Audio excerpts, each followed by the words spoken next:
Don't you hate it when you have a beautiful planted tank and your brand new fish comes along and demolishes everything? Keep watching to see who makes it on my list of plant-destroying fish you should avoid. Hi, this is a gamer's wife here with practical and proven tips to help busy aquarists like you. And I've spent the better part of this year researching the perfect plants, hunting them down, and then carefully nurturing them in a 20-gallon aquarium. After months of growing them without interference, it's now time to add fish. But the last thing I want to do is accidentally add some creature that would turn this lush jungle into a deserted wasteland. I know saltwater fish are usually labeled as reef safe or not, so why don't they do that with freshwater fish and plants? I did a little digging on the internet and came up with 3 categories of fish. Those that are definitely dangerous to plants, those that might be a little risky, and then those that I heard a rumor from a friend of a friend that they don't like plants. So, don't forget to comment below with any fish or invertebrates you would add to the list. Alright, category number 1, the chronic offenders. I haven't kept most of these fish, but they kept popping up on the internet over and over again. We've got silver dollarfish. We've got monos and scats, which are brackish water, but apparently also love their vegetables.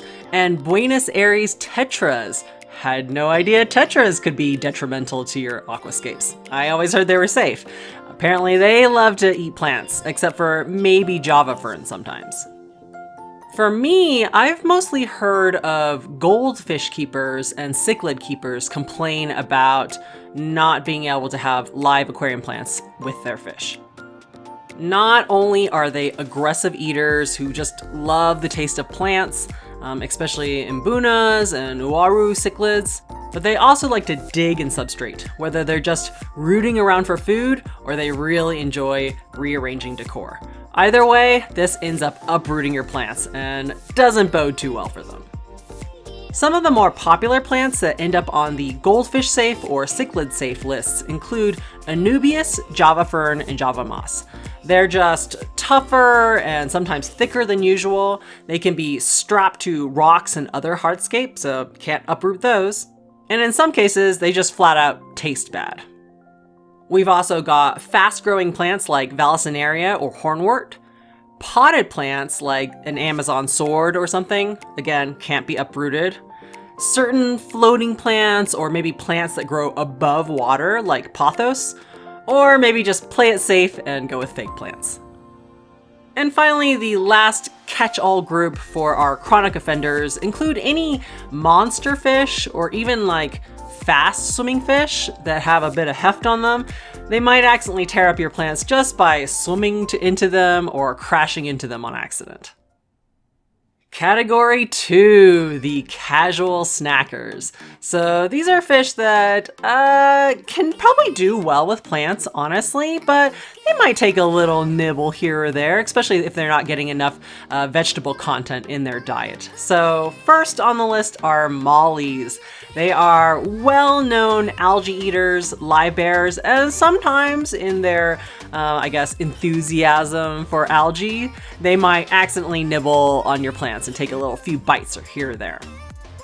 A fish that I was kind of surprised to see on the list was gouramis. Now, I've only personally kept dwarf gouramis, so maybe these people were referring to larger gouramis, but apparently they can break apart delicate plant leaves or maybe even uproot them. So you guys tell me in the comments if you think that's true.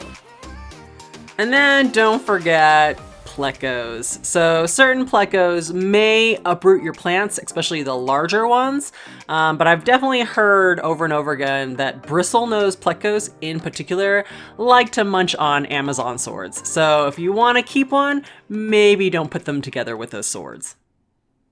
And then for category number 3, our rumored bad boys. Again, these are one-off comments I found either in my own YouTube video comment section or online of people that had a one-off bad experience with a fish or invertebrate. So you guys tell me what you think. But one person said apparently bala sharks tore up all of their carpeting plants. Another person said that their Florida flagfish, which is known for eating algae, similar to the mollies, took off and ate a 2-foot tall wisteria. Wow, must have been really hungry.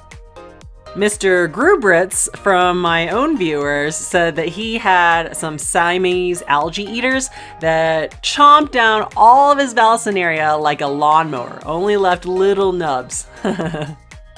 Now, snails are notorious for being known as rumored plant eaters, but I actually found it hard to find a definitive list of at least commonly available aquarium snails that really truly eat plants all the time.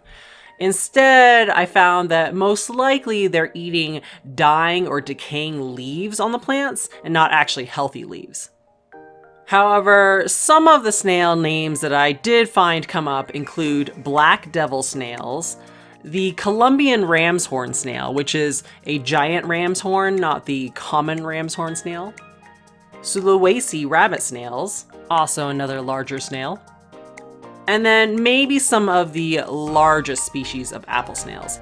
So again, it was usually the more large species of snails that I saw that might be the culprits for eating live aquarium plants, compared to the smaller, like pond snails or bladder snails.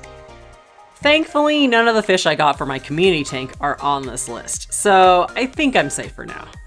Honestly, I think the greatest danger to my plants is my own black thumb, so y'all can be praying for me. If you're like me and don't like snails, even though they're plant safe, you might want to check out my video over here on how to get rid of snails and snail eggs on your newly purchased aquarium plants. Also, just a heads up, I won't have a video next week because my kid's getting out of school, so I'll see you back on June 1st. Take time to enjoy your aquariums, and I'll see you in the next video.